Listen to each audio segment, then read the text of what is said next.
दोस्तों, क्या आप जानते हैं कि हमारे हिंदू धर्म को आजकल मोहल्ले की भाभी जैसा बना दिया गया है। एक ऐसा धर्म जो विश्व को सच्चाई और शांति का मार्ग दिखाता है, उसे अब कुछ लोग अपनी स्वार्थ सिद्धि के लिए बदनाम कर रहे हैं। कोई धर्म से लड़ रहा है तो कोई भगवान से। कुछ ऐसे भी हैं जो इतने नीचे गिर गए हैं कि अपने ही धर्म का मजाक बनाकर दूसरों को गुमराह कर रहे हैं। आज की कहानी भी एक ऐसे व्यक्ति की है जिसने धर्म के नाम पर अपना ईमान बेच दिया और लोगों को लूटने का काम शुरू कर दिया। लेकिन दोस्तों, कहानी सुनने से पहले एक विनती है। अगर आप सनातनी हैं और अपने धर्म को बचाना चाहते हैं तो इस कहानी को पूरा जरूर सुनें, क्योंकि आधा अधूरा ज्ञान न केवल अज्ञानता को बढ़ावा देता है बल्कि पाप का भागीदार भी बनाता है। इसलिए हमारी आपसे प्रार्थना है कि कहानी को अंत तक सुनें और इसका असली संदेश समझें। अगर आप हमारे चैनल पर नए हैं तो कृपया हमारे चैनल को सब्सक्राइब करें और घंटी का बटन दबाएं ताकि आपको हमारे अगले वीडियो की सूचना मिल सके। अगर यह कहानी आपको पसंद आए तो लाइक जरूर करें और अपने विचार कमेंट में बताएं। चलिए कहानी शुरू करते हैं। गांव के किनारे बसे एक छोटे से घर में रामलाल नामक एक व्यक्ति अपने परिवार के साथ रहता था। रामलाल मेहनत और ईमानदार था। खेतों में दिन रात मेहनत करके अपने परिवार का पेट पालता था। उसकी पत्नी सीता और दो छोटे बच्चे पिंकी और गोपाल उसकी पूरी दुनिया थे। रामलाल को अपनी मेहनत से इतना कमा लेना आता था कि घर में चूल्हा जल सके, लेकिन वह हमेशा दूसरों की बड़ी गाड़ियों, बड़े घरों और महंगे कपड़ों को देखकर सोचता था, काश मैं भी अमीर होता। उसे लगता था कि उसके पास इतने पैसे होने चाहिए कि वह अपनी हर ख्वाहिश पूरी कर सके। एक दिन पड़ोसी के घर आयोजित शादी में उसने अमीर लोगों को गहनों और रुतबे के साथ देखा। वहां से लौटते हुए उसने अपने मन में ठान लिया कि अब मैं सिर्फ जीने के लिए नहीं बल्कि अमीर बनने के लिए कुछ करूंगा। लेकिन उसे यह पता नहीं था कि यह लालच उसे कहां ले जाएगा। रामलाल ने अपने अंदर के ईमान को ताक पर रखकर गलत रास्ते पर चलने का फैसला किया। उसने रात के अंधेरे में गांव के एक व्यापारी की दुकान से चोरी की। पहली बार उसे डर लगा, लेकिन जब उसके हाथ पैसे आए तो उसकी आंखों में चमक आ गई। उसने सोचा, यह रास्ता तो आसान है, लेकिन धीरे धीरे वह चोरी करने में माहिर हो गया। एक दुकान से दूसरी दुकान, एक खेत से दूसरे खेत, वह जहां मौका मिलता वहीं चोरी कर लेता। लेकिन हर बार उसका लालच और बढ़ता गया।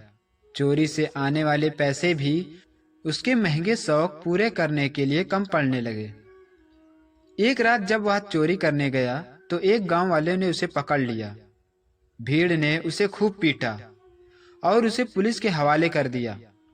लेकिन रामलाल की किस्मत अच्छी थी। पुलिस वालों को रिश्वत देकर वह छूट गया। अब उसने सोचा कि चोरी का यह रास्ता उसके लिए सुरक्षित नहीं है, उसे और कुछ करना होगा। रामलाल ने सोचा कि लोगों की भावनाओं का फायदा उठाकर पैसे कमाए जा सकते हैं। उसने धर्म को अपनी ढाल बनाने का विचार किया। कुछ पुराने किताबों से उसने पूजा पाठ और छोटे मोटे चमत्कारों के बारे में पढ़ा। फिर उसने गांव के बाहर एक खाली जमीन पर धर्म आश्रम नाम से एक झोपड़ी खड़ी कर दी।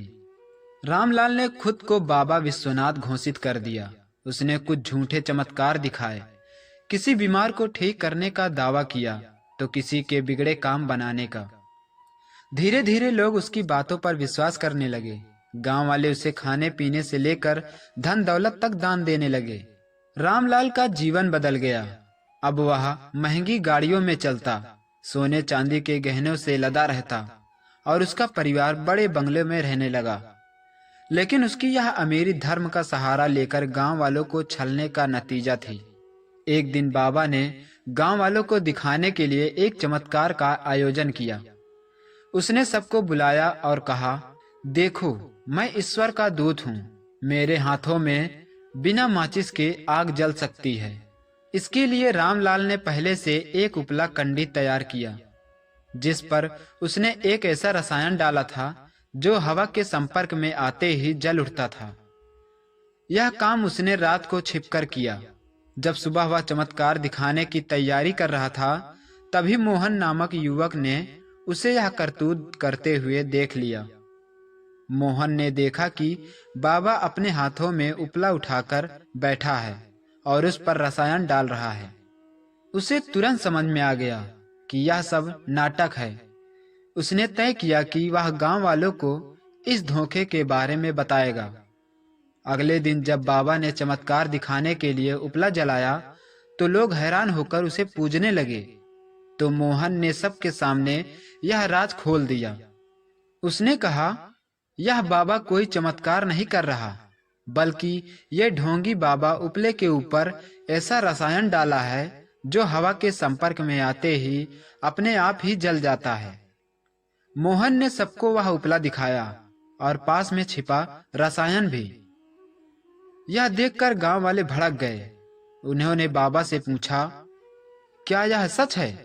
बाबा ने तो पहले झूठ बोलने की कोशिश की, लेकिन जब मोहन ने सबूत पेश किया तो बाबा के पास कोई जवाब नहीं बचा।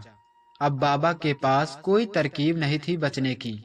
तभी इकट्ठे हुए लोगों में से एक औरत ने कहा, इस बाबा ने हमें बहुत लूटा है, मेरे गहने और मेरे बहुत से रुपए। तभी एक व्यक्ति बाबा के आश्रम में घुस गया और उसने देखा कि उसके आश्रम में दान का सारा पैसा और चोरी का सामान छिपा हुआ था। यह देखकर गांव वालों की आंखें खुल गई। गांव वालों ने पुलिस को बुलाकर ढोंगी बाबा को गिरफ्तार करा दिया। दोस्तों, यह कहानी हमें सिखाती है कि धर्म का सहारा लेकर छल करने वाले ढोंगी बाबाओं के बहकावे में नहीं आना चाहिए। यह कहानी हमें सिखाती है कि धर्म का मतलब सच्चाई और ईमानदारी है, न कि चमत्कार दिखाकर लोगों को लूटना। धर्म का पालन अपने कर्मों से करो, ढोंगी बाबाओं के बहकावे में आकर नहीं। धर्म सच्चाई, ईमानदारी और सेवा का नाम है। इसे चमत्कार और स्वार्थ से जोड़ने वाले लोग समाज के लिए खतरा हैं। याद रखें, धर्म हमें अच्छाई का मार्ग दिखाने के लिए है, न कि भ्रमित करने के लिए। ऐसे चमत्कारी बाबाओं के पीछे भागने से बेहतर है कि हम अपने मेहनत, सच्चाई और अपने भगवान पर विश्वास रखें। क्योंकि अगर आप बहकावे में आते रहेंगे तो कोई भी आपको लूट कर चला जाएगा और आपको पता भी नहीं चलेगा। उम्मीद करते हैं आप लोगों को यह कहानी पसंद आई होगी। मिलते हैं अगली वीडियो में एक नई कहानी के साथ। तब तक इस कहानी का आनंद लेते रहें। साथ ही कमेंट में अपनी राय जरूर दें। क्या आप भी ऐसे ढोंगी बाबाओं का विश्वास करते हैं या नहीं?